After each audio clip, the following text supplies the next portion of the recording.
Ella mató a sus padres, exclamó una niña harapienta, señalando a la nueva esposa del millonario durante una cena familiar. Acto seguido, mostró una foto antigua, dejando a todos en shock al descubrir el secreto. Comenta dándole una calificación de 0 a 10 a mi historia. Tu opinión es muy importante y suscríbete a mi canal para apoyar mi trabajo.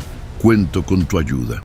El grito rasgó el aire bochornoso de la tarde en San Miguel de Allende como un cuchillo, resonando por las calles empedradas a las 3 en punto. Don Armando, el millonario viudo de 52 años, casi tira su taza de café al alejarse de la ventana de su lujoso departamento. Era siempre a la misma hora, siempre con la misma intensidad desesperada. Durante 3 semanas seguidas, ese sonido provenía de la casona colonial de enfrente, una construcción ocre de 2 pisos con ventanas añiles despintadas que contrastaba con la elegancia del edificio moderno donde él vivía. «Debe ser un berrinche de chamaca», murmuró para sí mismo, acomodándose la corbata antes de volver al trabajo. Como dueño de la constructora más grande del Bajío, estaba acostumbrado a resolver problemas complejos, pero prefería mantener distancia de los dramas ajenos, especialmente después de 5 años viviendo solo, desde que perdió a su esposa en una noche lluviosa que prefería no recordar. Su fortuna había crecido exponencialmente en los últimos años a través de inversiones en la bolsa de valores, pero el dinero nunca llenó el vacío que cargaba en el pecho. Del otro lado de la calle, dentro de la casona colonial, la niña de 4 años se acurrucaba en el rincón de la cocina, su corta edad insuficiente para comprender por qué su tía la odiaba tanto. La mujer de 38 años sostenía firmemente una cuchara de metal que había calentado en la estufa de leña, sus ojos enrojecidos por el pulque fijo en la pequeña que temblaba frente a ella. «Eres una plaga en esta casa», siseó la tía, la voz pastosa por el pulque que bebía desde el mediodía en la cantina del pueblo. «Por tu culpa mi hermana se fue. Por tu culpa lo perdí todo». La cuchara descendió con fuerza sobre el brazo pequeño de la niña, dejando una marca roja que se uniría a las otras cicatrices que salpicaban sus brazos delgados. La pequeña mordió su labio para no gritar más fuerte. Había aprendido que los gritos solo enfurecían más a su tía, que trabajara en el ayuntamiento hasta ser despedida por faltas constantes causadas por la adicción. La niña cerró los ojos y trató de recordar la voz suave de su madre, cantando aquella canción antes de dormir. Era todo lo que quedaba de ella ahora, fragmentos de recuerdos y una melodía que insistía en resonar en su mente en los momentos más dolorosos. «Deja de chillar», gruñó la tía, guardando la cuchara en el armario como si fuera el gesto más natural del mundo. «Vete a tu cuarto y no quiero verte hasta mañana. Y si vuelves a ensuciar las paredes con ese carbón mugroso, vas a ver lo que es castigo de verdad». La niña corrió al pequeño cuarto en el fondo de la casa, un espacio bochornoso, con una cama vieja y un crucifijo en la pared. Allí se enrolló en la sábana delgada y comenzó a canturrear bajito la canción de su madre, lo único que aún la consolaba. No sabía que, del otro lado de la calle, alguien finalmente había prestado atención a esa melodía. El empresario dejó de revisar los contratos cuando oyó el sonido débil pero distinto. Conocía esa canción. Su esposa solía cantarla cuando cocinaba, una canción popular que hablaba sobre aves libres. ¿Pero de dónde venía? Se acercó nuevamente a la ventana, los ojos recorriendo la fachada de la casona colonial. Una de las ventanas del fondo estaba entreabierta, y de allí venía esa voz infantil, temblorosa pero persistente. Por primera vez en 3 semanas, sintió algo diferente del simple fastidio. Había algo en esa voz que tocaba una fibra sensible en su pecho, algo que le recordaba responsabilidades hace mucho enterradas bajo capas de trabajo y aislamiento. Su patrimonio neto, Seguía creciendo automáticamente a través de sus inversiones en bitcoins y aplicaciones diversificadas, pero nada de eso importaba cuando aquella melodía familiar resonaba por la tarde. En la casa, al lado de la Colonial, doña Elena, la maestra jubilada de 61 años, regaba sus begonias cuando escuchó el canto de la niña. Diferente al empresario, ella no conseguía más ignorar las señales. Durante sus 40 años leccionando en la primaria, había desarrollado un sexto sentido para niños en sufrimiento, y aquella voz cargaba un dolor que hacía su corazón apretar. ¡Qué extraño!, pensó, observando las ventanas de la casa vecina, familia que ella conocía hace décadas. La tía siempre había sido problemática, pero desde que asumió la custodia de la sobrina huérfana, algo había cambiado en el aire de aquella casa. La niña nunca jugaba en el patio, nunca corría por las calles como los otros niños del pueblo mágico. La maestra secó las manos en el delantal y tomó una decisión. En la mañana siguiente haría una visita de cortesía a la vecina. Hace mucho tiempo que no conversaba adecuadamente con la tía, y tal vez fuera hora de conocer mejor a la pequeña huérfana. Mientras tanto, el empresario permanecía en la ventana, un sentimiento desconfortable creciendo en su pecho. La canción había parado, pero algo en aquellos pocos minutos había despertado memorias que él prefería mantener adormecidas. Memorias de su antigua empleada que había pedido dimisión de forma abrupta 5 años atrás, pocos meses antes del accidente fatal. Ella era una mujer gentil, siempre canturreando mientras organizaba los archivos de la constructora.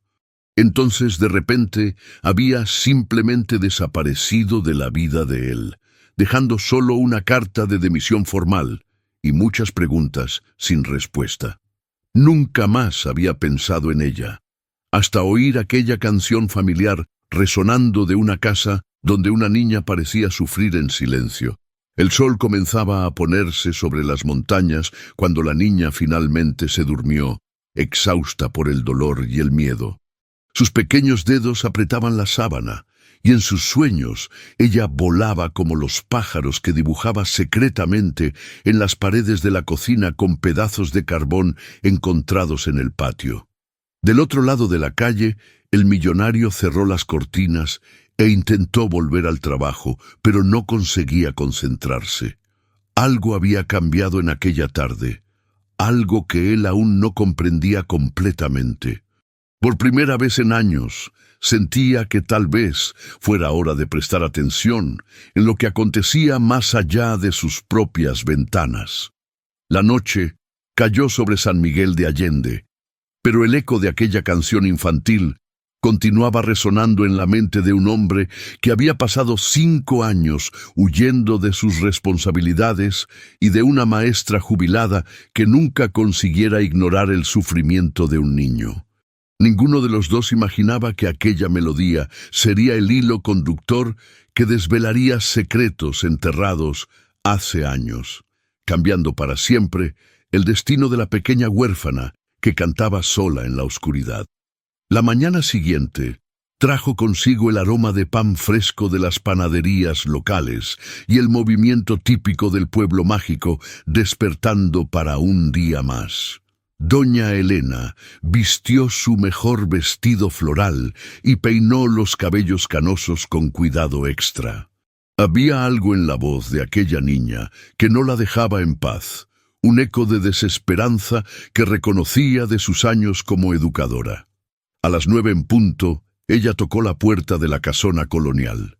El sonido resonó por el interior silencioso hasta que pasos arrastrados se aproximaron. La tía abrió la puerta con el rostro hinchado y los ojos rojos, claramente sufriendo los efectos de la borrachera de la noche anterior. «Buenos días», dijo la maestra con su sonrisa más gentil. «Vine a hacer una visita de cortesía. Hace tanto tiempo que no conversamos derecho». La tía titubeó, pasando la mano por los cabellos despeinados. «Ah, maestra, no es una buena hora. La casa está hecha un desastre». «Imagine, querida», Somos vecinas hace tanto tiempo. La maestra dio un paso al frente, forzando a la tía a retroceder. Y me gustaría mucho conocer a su sobrina. Oí decir que es una niña adorable. El rostro de la mujer se endureció por un instante antes de forzar una sonrisa amarilla. La niña está enferma. Fiebre alta. Mejor no acercarse. En ese momento, un ruido suave vino de la cocina. El sonido de algo siendo arrastrado en el suelo. La maestra aguzó los oídos, reconociendo inmediatamente el sonido de un niño intentando moverse silenciosamente. «Tal vez pueda ayudar», insistió la educadora. «Tengo experiencia con niños enfermos. Crié 3 hijos. Sabe cómo es». «No precisa, ¿no?», la tía respondió rápidamente, bloqueando la entrada con el cuerpo. «Ya la llevé al médico. Es solo una gripe. Luego pasa». La maestra notó las manos nerviosas de la mujer, la forma como ella evitaba el contacto visual y principalmente el olor fuerte de alcohol que emanaba de ella aún siendo tan temprano.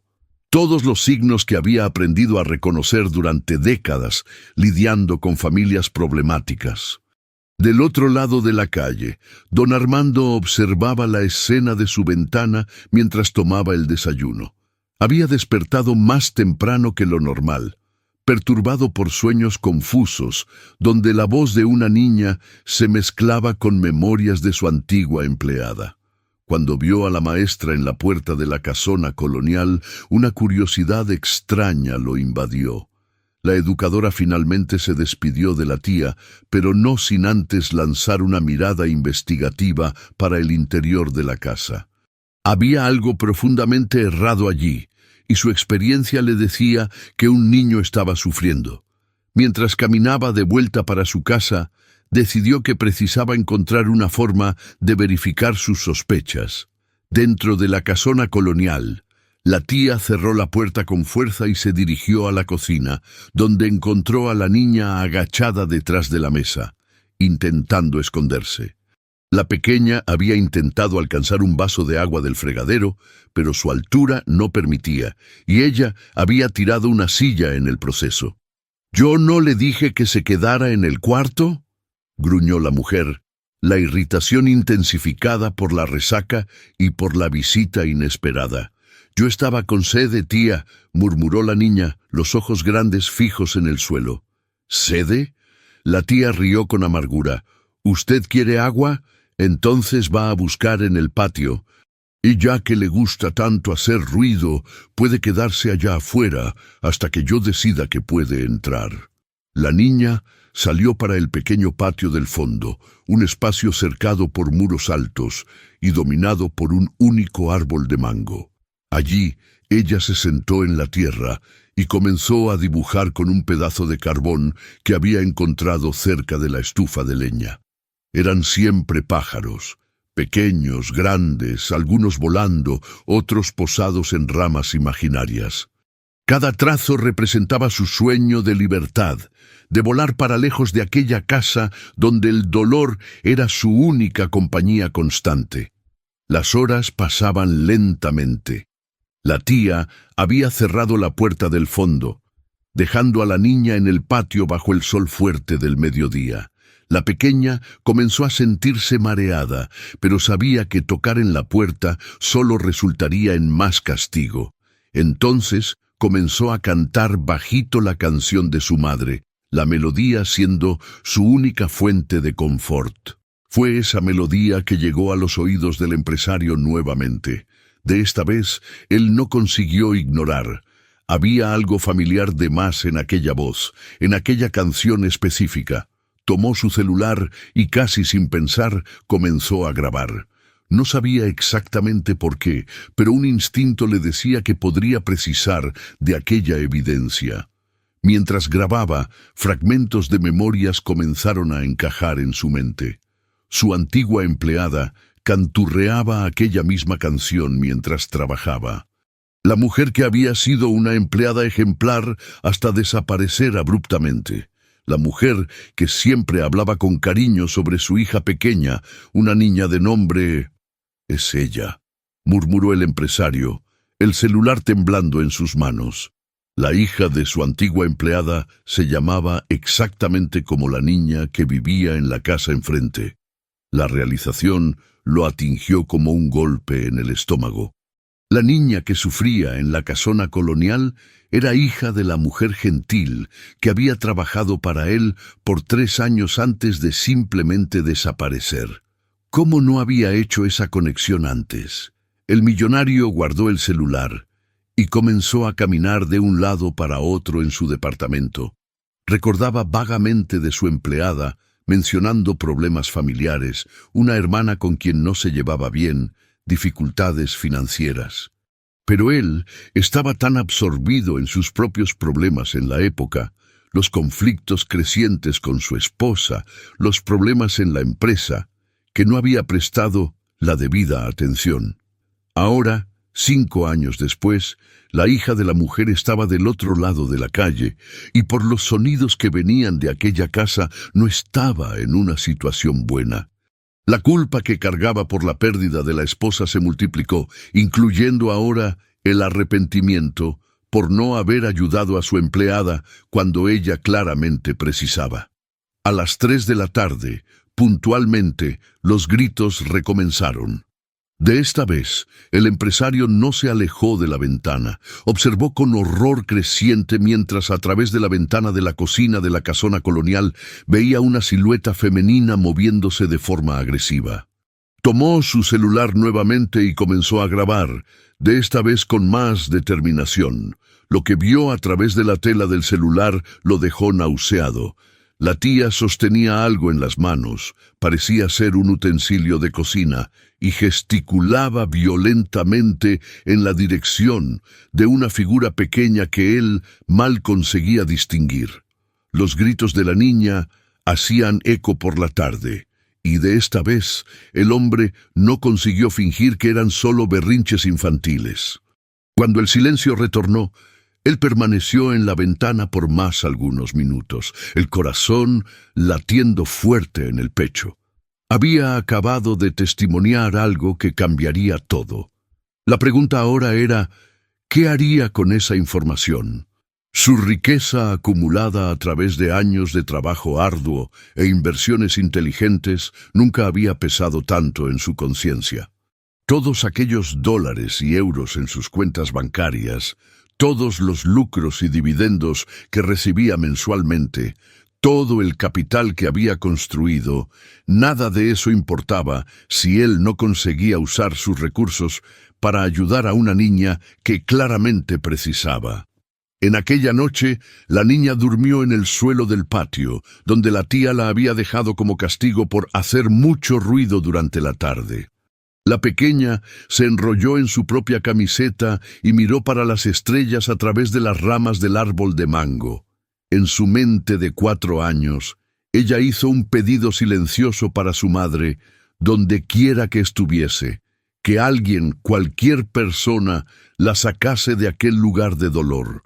Del otro lado de la calle, el empresario no conseguía dormir, atormentado por la certeza de que precisaba actuar, pero paralizado por la misma inercia emocional que lo consumía desde la partida de su esposa. Sus activos continuaban generando renta pasivamente, pero él sabía que había llegado la hora de transformar toda aquella fortuna en algo más significativo que números en extractos bancarios. La vida de una niña dependía de la coraje que él consiguiera encontrar para quebrar el silencio que mantenía hace 5 largos años. 3 días se pasaron desde que el empresario descubrió la identidad de la niña y la culpa lo consumía como un fuego lento. Durante esos días, había documentado sistemáticamente los episodios de violencia, siempre a las 3 de la tarde, siempre con la misma brutalidad metódica. Su colección de videos y audios crecía, pero su coraje para actuar permanecía paralizado por la misma cobardía que lo asediaba desde la noche en que perdió a su esposa. En aquella mañana de jueves, doña Elena, la maestra jubilada, tomó una decisión que cambiaría el rumbo de todo. Había pasado la madrugada despierta, atormentada por la certeza de que una niña estaba sufriendo a pocos metros de su casa. Sus 4 décadas como educadora le habían enseñado a reconocer las señales, y todas ellas estaban presentes en la casona colonial vecina. Decidió abordar la situación de forma diferente. En vez de intentar una nueva visita directa a la tía, optó por una estrategia más sutil. A las 7 de la mañana se posicionó en el patio lateral de su casa, el lugar de donde tenía la mejor vista del patio trasero de la casona colonial. Lo que vio la dejó horrorizada. La niña estaba sentada debajo del árbol de mango, completamente sola, usando apenas una camiseta rasgada y unos calzones. Sus brazos pequeños estaban marcados por quemaduras evidentes, algunas aún rojas e inflamadas. La niña dibujaba en la tierra con un pedazo de carbón, creando formas que la maestra reconoció como pájaros. «Madre Santísima», susurró la educadora, las manos temblando mientras sujetaba la cerca que separaba los patios. Era peor de lo que imaginaba, mucho peor. La niña alzó los ojos y vio a la señora observándola. Por un momento, las dos se miraron en silencio. Entonces, para sorpresa de la maestra, la niña sonrió. Una sonrisa débil, pero genuina, y saludó tímidamente. «Hola, abuelita», dijo la niña con su voz chiquitita, usando el tratamiento cariñoso que daba a todas las señoras mayores. «Hola, mi cielito», respondió la maestra, luchando para mantener la voz estable. «¿Estás bien?». La niña miró rápidamente hacia las ventanas de la casa antes de responder. «Sí, estoy bien, solo estoy dibujando pajaritos». «Qué bonito. ¿Te gustan los pájaros?». «Me gustan mucho». «Ellos pueden volar a donde quieran», respondió la niña, sus ojos grandes brillando con una tristeza que partía el corazón de la educadora. En ese momento, la voz áspera de la tía resonó desde dentro de la casa. «¿Dónde estás, chamaca?». El terror que instantáneamente se apoderó del rostro de la niña dijo todo lo que la maestra necesitaba saber. La niña se levantó rápidamente, limpió las manos en la camiseta y corrió hacia dentro de la casa, pero no antes de mirar una vez más a la educadora con una expresión que gritaba por ayuda. La maestra permaneció en el patio por algunos minutos más, procesando lo que había visto, las quemaduras, el miedo, la forma en que la niña reaccionó a la voz de la tía. Todo confirmaba sus peores temores. No podía más fingir que no sabía lo que estaba sucediendo. Mientras tanto, del otro lado de la calle, don Armando había presenciado toda la interacción. A través de su ventana, él consiguió ver el patio vecino parcialmente, y la visión de las marcas en los brazos de la niña lo dejó mareado. Por primera vez en 5 años, sintió una furia genuina quemando en su pecho. Su antigua empleada había confiado en él de alguna forma. Aunque indirectamente, aunque él no supiera en la época, ella había dejado su hija a los cuidados de una familia que vivía en la misma ciudad donde él vivía. Y ahora esa niña estaba siendo torturada mientras él observaba desde su ventana confortable, paralizado por la propia cobardía. A las 11 de la mañana, la maestra tomó una decisión corajosa. Vistió su mejor ropa social, agarró una charola con dulces caseros que había preparado como pretexto y se dirigió nuevamente a la casona colonial. De esta vez, no aceptaría un no como respuesta. La tía atendió la puerta con relutancia, claramente irritada con la insistencia de la vecina. «Maestra, yo ya dije que no es una buena hora». «Querida, traje unos dulces que hice ayer», interrumpió la educadora con firmeza. «E insisto en conocer mejor a la pequeña. Como vecinas antiguas, es nuestro deber apoyarnos mutuamente». Antes de que la tía pudiese protestar, la maestra ya había entrado en la casa, usando toda la autoridad que décadas de aula le habían dado. El interior de la casona colonial era sombrío y olía a moho mezclado con alcohol. Muebles viejos y mal conservados ocupaban la sala, y había una atmósfera pesada que hacía el aire parecer difícil de respirar. «La niña está durmiendo», mintió la tía, bloqueando el camino hacia el fondo de la casa. «Qué pena. Tal vez otra hora entonces», dijo la maestra, pero sus ojos experimentados ya habían catalogado diversos detalles perturbadores. Manchas oscuras en el suelo de la cocina que parecían haber sido mal limpiadas, una cuchara de metal dejada sobre la estufa y principalmente pequeños dibujos de carbón en las paredes que claramente habían sido hechos por una niña. En ese momento, un sonido bajo vino de la dirección de la cocina, un sollozo ahogado, casi imperceptible. La maestra y la tía congelaron. El silencio que se siguió fue tenso y revelador. «Debe ser el gato de la vecina», dijo la tía rápidamente, pero su voz tembló ligeramente. La educadora sonrió y asintió, pero había decidido que ya había visto lo suficiente. «Bien, voy a dejarlas descansar entonces. Pero recuerde que estoy siempre aquí al lado, si precisa de cualquier cosa». Cualquier cosa mismo. El tono de la maestra dejó claro que no era apenas una oferta de ayuda casual. Era una advertencia sutil, pero directa. Tras la salida de la educadora, la tía trancó la puerta con fuerza y se dirigió a la cocina, donde encontró a la niña encogida detrás de la estufa de leña, intentando esconderse. La niña había llorado al oír la voz gentil de la maestra, recordándose de la bondad que una vez conociera. «Estabas haciendo ruido», acusó la mujer, sus ojos ya brillando con la furia familiar. «No, tía, yo no hice ruido», protestó la niña, pero su voz pequeña sonó débil incluso para ella. La tía agarró la cuchara de metal que estaba sobre la estufa y la colocó directamente en la llama. La niña reconoció el ritual y comenzó a temblar. Sabía lo que venía a seguir. «Tú quieres llamar la atención, ¿no es?», siseó la mujer mientras la cuchara calentaba. «¿Quieres que los vecinos vengan aquí a hacer preguntas? ¿Crees que yo no sé cuidar de ti?». Del otro lado de la calle, don Armando había posicionado su celular en la ventana y estaba grabando nuevamente. De esta vez consiguió capturar no solo los sonidos, sino también imágenes parciales a través de la ventana de la cocina. Lo que vio lo hizo tomar una decisión que cambiaría todo. No podía más ser apenas un observador silencioso. Su empleada había sido una buena persona, una trabajadora dedicada que siempre hablaba de su hija con amor. Esa niña era responsabilidad de él ahora, quisiese o no. Su fortuna en fondos de inversión y tesoro directo no significaba nada si él no conseguía usar sus recursos para proteger una niña inocente. Mientras la niña sufría más un episodio de tortura sistemática, el millonario hizo una llamada que no hacía meses. Llamó a su abogado personal y antiguo amigo de la universidad.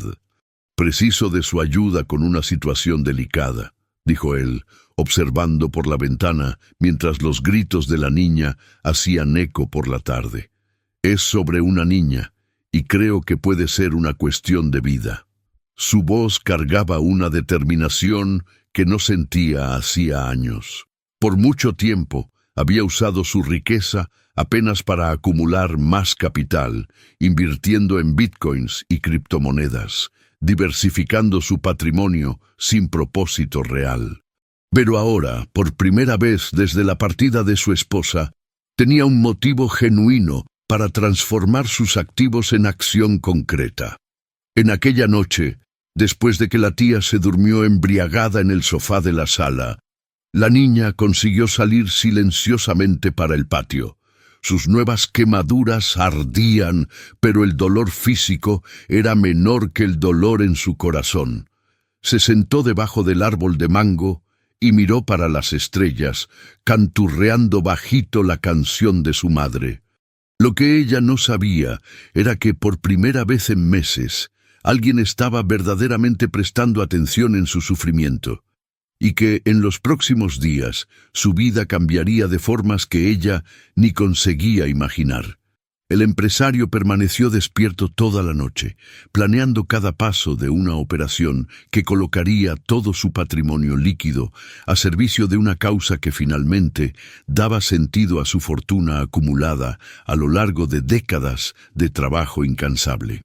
El abogado llegó al departamento del empresario en la mañana del viernes con una expresión grave en el rostro.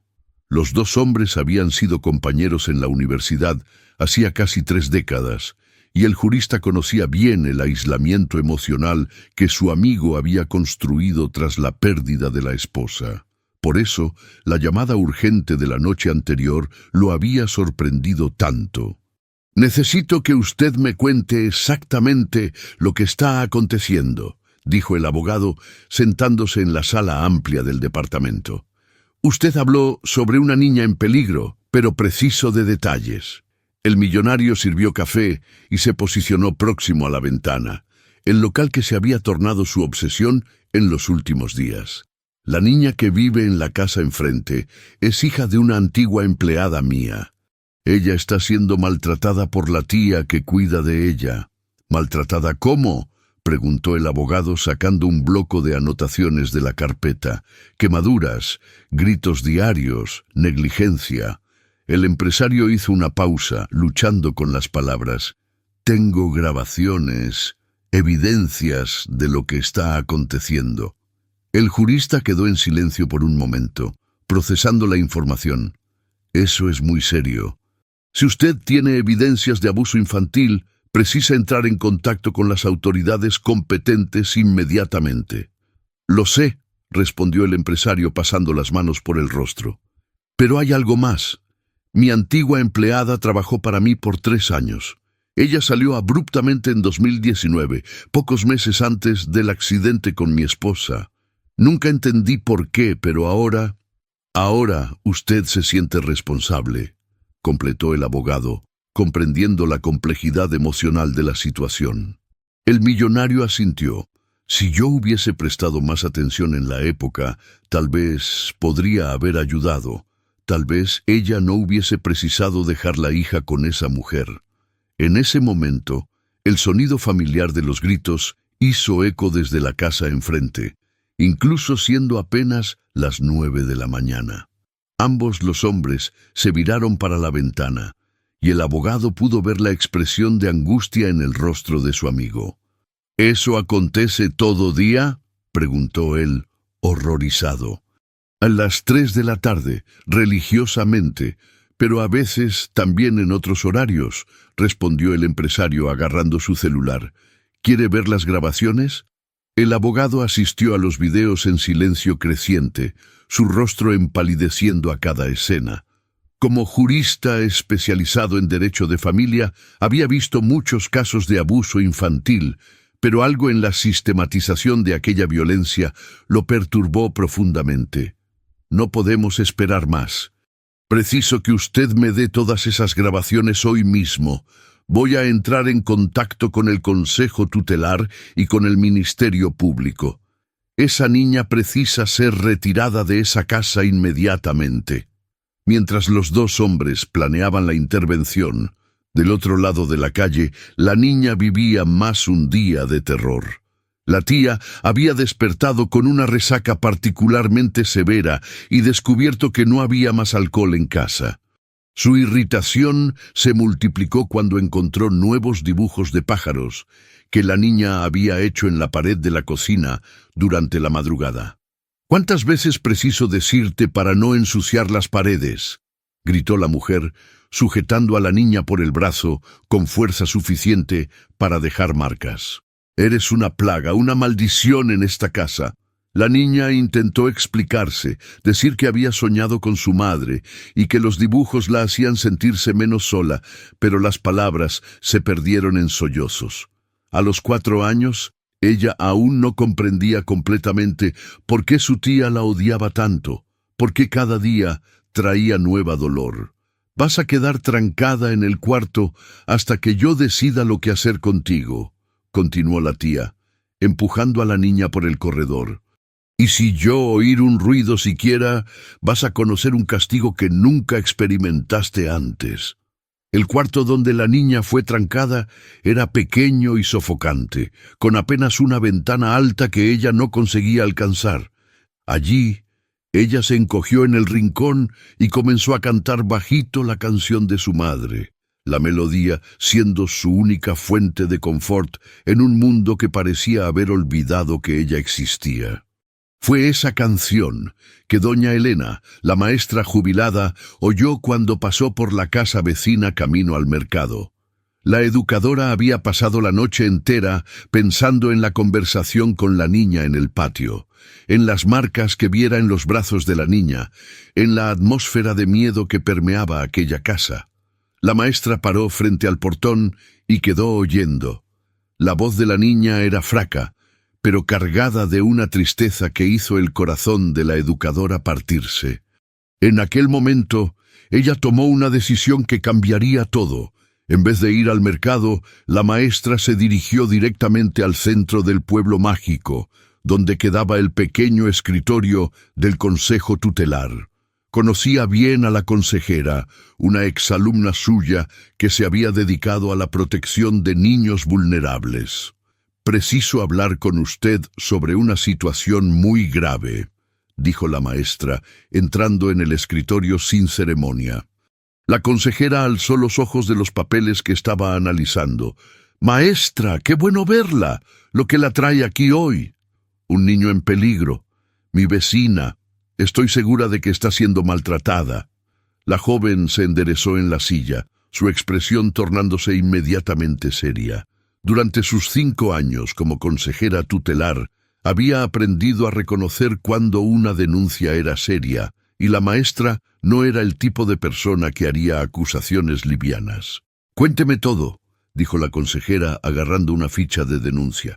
Mientras la educadora relataba sus observaciones, del otro lado del pueblo, el abogado estaba en una reunión similar en el escritorio del Ministerio Público. El promotor oyó atentamente mientras el jurista presentaba las evidencias colectadas por el empresario. «Son evidencias contundentes», dijo el promotor, examinando los videos en el celular del abogado. «Voy a determinar una investigación inmediata y solicitar la remoción de la niña del ambiente familiar». «¿Cuánto tiempo eso va a tardar?», preguntó el abogado, preocupado. «Con esas evidencias, podemos actuar hoy mismo», respondió el promotor. «Voy a contactar al consejo tutelar ahora». Fue así que, por una coincidencia que cambiaría el destino de la niña, 2 denuncias simultáneas llegaron al consejo tutelar en la misma mañana. La consejera estaba terminando de anotar el relato de la maestra cuando su teléfono tocó. «Consejo tutelar. Hablando. Aquí es el promotor. Preciso que ustedes hagan una intervención urgente en una casa en la calle principal. Tenemos evidencias de abuso infantil grave». La consejera hizo una pausa, la pluma suspensa sobre el papel. «Por casualidad, es el número de la casa colonial amarilla». «Exacto. ¿Cómo usted supo?» «Acabo de recibir una denuncia sobre la misma casa», respondió la consejera, mirando a doña Elena con sorpresa. «2 fuentes independientes. Eso confirma la gravedad de la situación». A las 2 de la tarde, una operación coordinada estaba siendo montada. La consejera Ana, acompañada por 2 asistentes sociales y un actuario, se dirigía a la calle principal. Doña Elena se había ofrecido para acompañar al equipo, usando su experiencia con niños traumatizados. Don Armando observaba todo desde su ventana, el corazón latiendo fuerte en el pecho. Finalmente, tras días de parálisis, había conseguido actuar. Su fortuna acumulada a través de inversiones en acciones y aplicaciones financieras nunca había tenido un propósito tan claro como en aquel momento. El abogado estaba a su lado, ambos atestiguando el momento que cambiaría la vida de la niña para siempre. «Usted hizo lo correcto», dijo el jurista, colocando la mano en el hombro del amigo. «Espero que no sea demasiado tarde», respondió el millonario, los ojos fijos en el equipo que se aproximaba a la casona colonial. En la casa vecina, la tía había salido para comprar alcohol en la pulquería del barrio, dejando a la niña trancada en el cuarto sofocante. La niña continuaba cantando bajito, sin saber que su vida estaba a punto de cambiar de forma radical. Cuando la consejera Ana tocó la puerta de la casona colonial y no obtuvo respuesta, ella usó su autoridad legal para entrar en el inmueble. Lo que encontraron allí dentro superó incluso sus peores expectativas. Una casa sucia y mal cuidada, olor fuerte a alcohol y señales evidentes de negligencia en todos los cuartos. Fue doña Elena quien oyó primero la voz fraca viniendo del cuarto al fondo. «Hay alguien aquí», dijo ella, guiando al equipo por el corredor. Cuando abrieron la puerta del cuarto y encontraron a la niña encogida en el rincón, cantando su canción triste, todos los presentes sintieron un apretón en el corazón. La niña levantó los ojos grandes y asustados, sin comprender quién eran aquellas personas o lo que querían de ella. «Hola, mi cielito», dijo la consejera Ana, agachándose para quedar a la altura de la niña. «Mi nombre es Ana. Vinimos para ayudarte». La niña miró para doña Elena, reconociendo a la señora gentil que había conversado con ella en el patio. Un lampejo de esperanza brilló en sus ojos, pero fue rápidamente sustituido por el miedo. «La tía va a quedar brava», susurró ella. «No precisa preocuparse con eso ahora», dijo la maestra, extendiendo la mano para la niña. «Vamos a salir de aquí, ¿está bien?» Y así, después de 8 meses de sufrimiento silencioso, la niña fue finalmente retirada de la casa, donde había conocido solo dolor y miedo.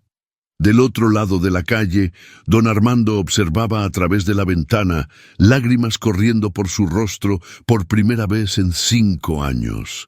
Su riqueza, finalmente, tenía un propósito mayor que simplemente acumular lucros y dividendos. Él había usado su patrimonio para salvar una vida, y por primera vez desde la partida de su esposa, sentía que podría encontrar un nuevo sentido para su existencia. Si le gustó este video, por favor, suscríbase a mi canal. Prometo traer todos los días videos que van a hacer su vida más feliz. Comente lo que le pareció de mi historia, dando una nota de 0 a 10. Y muchas gracias.